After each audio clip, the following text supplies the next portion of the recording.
앞으로 적게는 6개월에서 많게는 1년까지 포트폴리오를 준비한다고 결정했을 때 먼저 알아야 할 것은 바로 평가 기준이겠죠?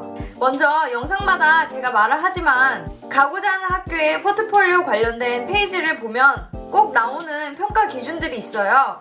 제가 간단하게 중요 포인트만 이야기 드릴게요.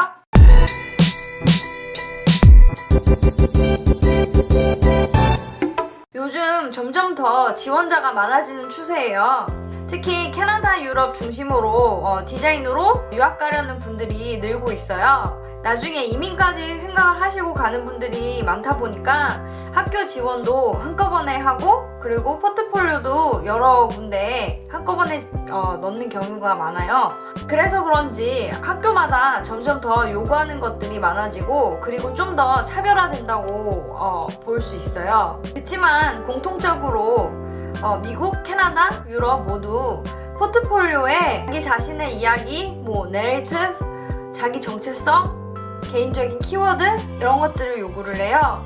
간단하게 설명드리자면 포트폴리오 자체가 자기 자신이 생각하는 것, 표현하고자 하는 것 등을 비주얼적으로 보여주는 거라고 생각하시면 편해요. 좀 더 나중에 다루겠지만 간단하게 이야기하자면 작품 표현 방법에 있어 자기가 관심 있는 과랑 연결시켜주면 돼요. 그리고 1학년 지원보단 2학년 지원이 더 디테일하고 더 세부적으로 전공 분야랑 연관지어 보여주면 돼요. 석사 지원도 마찬가지로 더 디테일하게 보여주고 그리고 엔드 프로덕트라고 하죠. 그런 끝 결과물을 더 전문성 있게 보여주시면 돼요. 그럼 표현도 능력껏 했고 나름대로 전공 분야랑 연결 지어서 작품을 냈어요. 자, 그럼 어드미션 디렉터들은 무엇을 보고 평가를 할까요? 첫 번째, 한 주제를 스스로 분석하는 능력. 제일 먼저 어떤 주제에 관심을 갖고 있는지 그리고 단순한 키워드를 통해 어떻게 깊이 있는 주제로 발전을 시켰는지 이런 것을 봐요. 두 번째, 자기 주도적 방법을 통해 창의적으로 생각을 했는지 얼마나 백그라운드 리서치를 했고 그리고 이 리서치를 통해서 어떤 결론을 창의적으로 풀었는지에 대해서 봐요. 세 번째, 얼마나 시각화를 해서 창의적이게 표현을 했는지 visualization.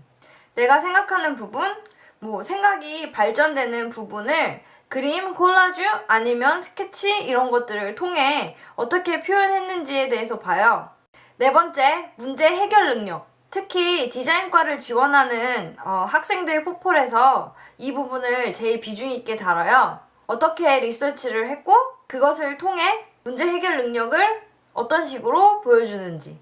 다섯 번째, 다양한 재료를 썼는지. 순수미술 계열을 지원하는 학생들이 제일 조심해야 할 부분이 바로 자기가 편한 재료를 많이 쓰면 안 된다는 거예요.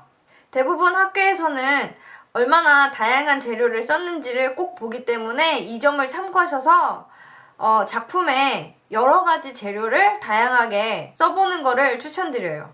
간단하게 얘기를 해봤는데 다음에 예시를 보여주면서 좀 더 세부적으로 알려드릴게요.